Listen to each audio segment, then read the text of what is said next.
based on the analysis of the titles of Theon's other commentaries, the similar titles from the time period, scholars have concluded that Hypatia corrected not her father's commentary, but the text of Almagest itself.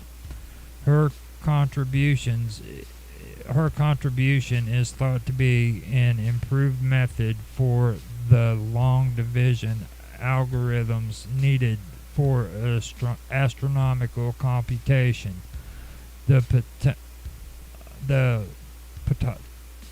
Ptolemaic model of the universe was geocentric, meaning it taught that the sun revolved around the earth. In the Almagest, Ptolemy proposed a division problem for calculating the number of degrees swept out by the sun in a single day as it orbits the earth. In his early commentary, Theon had tried to improve upon Ptolemy's division calculation.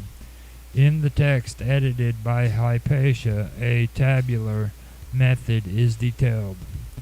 This tabular method might be the astronomical table which historic sources attribute to Hypatia. Hypatia wrote a commentary on Diophantus's 13-volume Arithmetica, which had been written circa 250. It set out more than 100 mathematical problems for which solutions are proposed using algebra.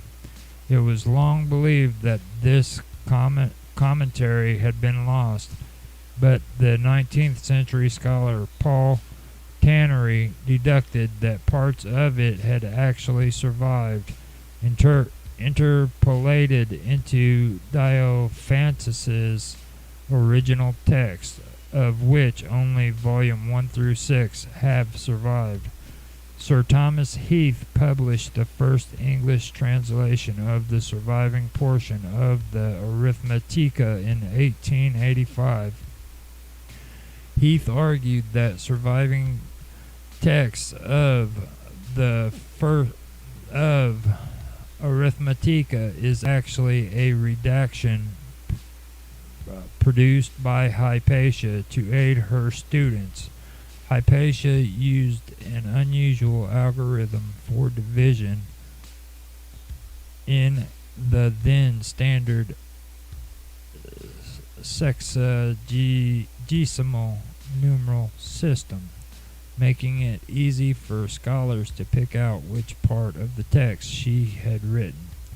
Hypatia also wrote an 8-volume popularization of Apollonius of Pargas's work on conic sections, which is no longer extant. She also created an astronomical canon, a set of tables describing the movements of the heavenly bodies.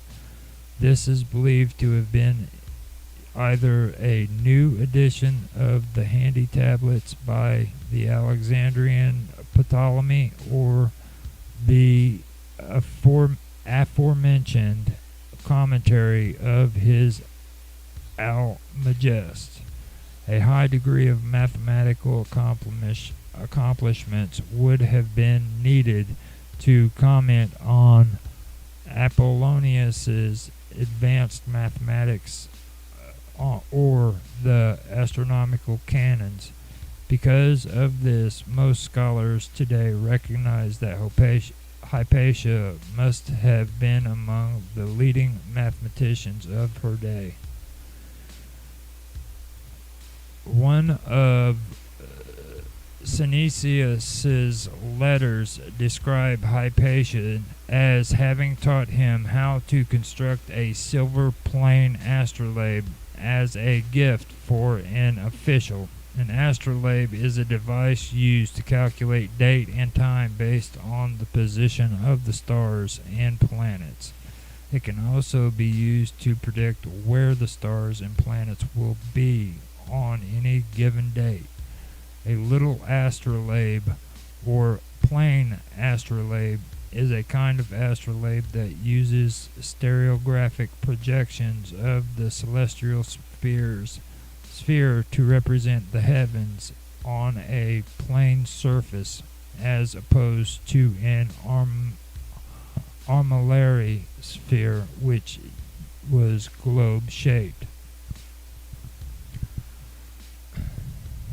The statement for Cenicius's letter has sometimes been wrongly interpreted by means that Hypatia invented the plane astrolabe herself, but the plane astrolabe is known to have been in use at least 500 years before Hypatia was born.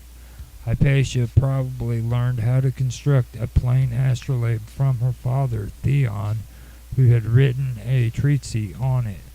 Theon's treatise is now lost, but its translations are credited with having transmitted the theoretical concept of plane astrolabes to the Arabic world, and part of it may be preserved in the writings of Severus Sabacht. Cenicius's writings reflect the Neoplatonist belief that knowledge of the divine is attainable through observing the heavens. In another letter, Cenicius requests Hypatia to construct him a hydroscope, a device not known as a device now known as a hydrometer, to determine the density or specific gravity of liquids. Based on this request, it has been claimed that Hypatia invented the hydrometer herself, but the minute detail in which Cenicius describes the instrument indicates that he assumes she has never heard of the device, but trusts she will be able to replicate it based on the verbal description. The invention of other devices, including a device for removing salt from seawater and a device to measure the level of water, have also been attributed to Hypatia. These other attributions may largely be discounted as spurious. Ari Bellingsley describes Hypatia's astronomical work as pivotal for the politics of the region, focusing on controversies related to observation of the equinox and the timing of festivals, ultimately serving to highlight errors in Ptolemy's work and the need for independent observation. In two consecutive works, 2010-2016, Bellingsley proposed an astronomical calendrical paradigm for Hypatia's murder, comparing two principal sources on Hypatia of Socrates, Scholasticus, and Philostorgius. Bellingsley suggested that Hypatia carried out equinoctial observations in 414 and 415, initiated on the request of the governor Orestes. This could have been the litmus test of who was right in the conflicts over the 414 Easter day waged by Cyril, the bishop of the Alexandrian Church, with the local Jewish and Novatian communities. Hypatia's success in establishing the correct day of the vernal equinox could undermine the Alexandrian Church authority in the timing of Easter, as it used equinoctial computations based on Ptolemy's syntaxis. Almagest.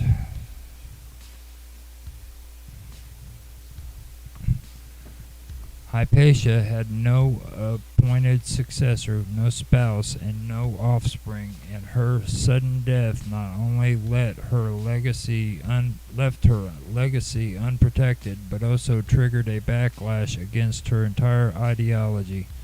Hypatia, with her tolerance towards Christian students and her willingness to cooperate with Christian leaders, had hoped to establish a precedent that Neoplatonism and Christianity could coexist peacefully and cooperatively.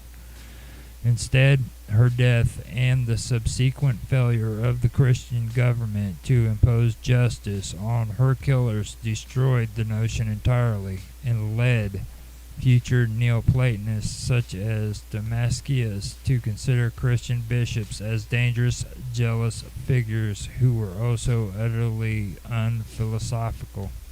Hypatia became seen as a martyr of philosophy, and her murder led philosophers to adopt attitudes that increasingly emphasized the pagan aspects of their belief systems, and helped create a sense of identity for philosophers as pagan traditionalists set apart from the Christian masses. Shortly after Hypatia's murder, a forged anti-Christian letter appeared under her name. Damascus was anxious to exploit the scandal of Hypatia's death and attributed responsibility for her murder to Bishop Cyril and his Christian followers. A passage from Damascius's Life of Isidore, preserved in the Suda, concludes that Hypatia's murder was due to Cyril's envy over the wisdom exceeding all bounds, and especially in the things concerning astronomy. Damascius' accounts of the Christian murder of Hypatia is sole historical source, attributing direct responsibility to Bishop Cyril. At the same time, Damascius was not entirely kind to Hypatia either.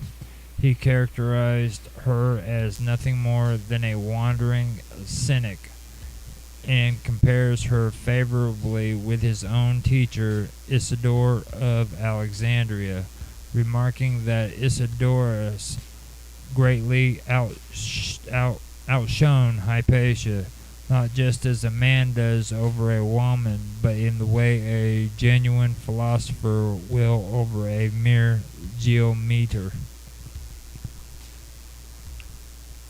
Hypatia's death was similar to those of Christian martyrs in Alexandria who had been dragged through the streets during the Decian persecutions in 250. Other aspects of Hypatia's life also fit the mold for a Christian martyr, especially her lifelong virginity.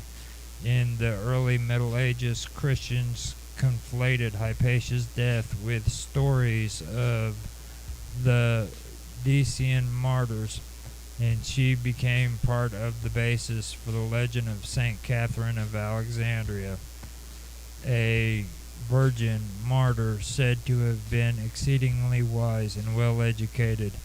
The earliest attestation for the cult of virgin martyr said to have been the earliest attestation for the cult of Saint Catherine comes from the 8th century, around 300 years after Hypatia's death.